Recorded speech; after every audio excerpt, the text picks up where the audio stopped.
हफ्ते ये आए थे और हमने खुशखबरी सुनाई थी कि सिर्फ़ चंद दिन के अंदर इनकी शुगर ख़त्म हुई और हमने कोई 9 मिनट की इनकी वीडियो बनाई, मगर जब हमने वीडियो चेक की तो उसमें आवाज़ नहीं आई। आज ये दोबारा आए क्योंकि इनका किडनी का इलाज चल रहा है, किडनीज़ के इश्यू इनके साथ हैं।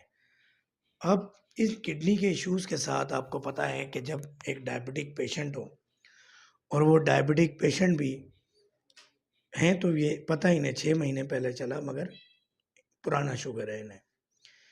अब जब वो अंग्रेज़ी अद्वियात इस्तेमाल करेंगे और शुगर अपना डैमेज करेगी तो किडनी डेफ़िनेटली ख़राब होगी। पिछले हफ़्ते जब ये हमारे पास आए तो इनको पेशाब के भी इश्यूज़ थे किडनी की वजह से। तो अल्हम्दुलिल्लाह 1 हफ़्ते के अंदर वो यूरिन के भी इश्यूज़ हल हो गए। इनकी कहानी इनकी ज़ुबानी सुनेंगे, मगर उससे पहले मैं शुक्रिया अदा करूँगा उन तमाम नाज़रीन का जो हमें देख रहे हैं, उन तमाम सामईन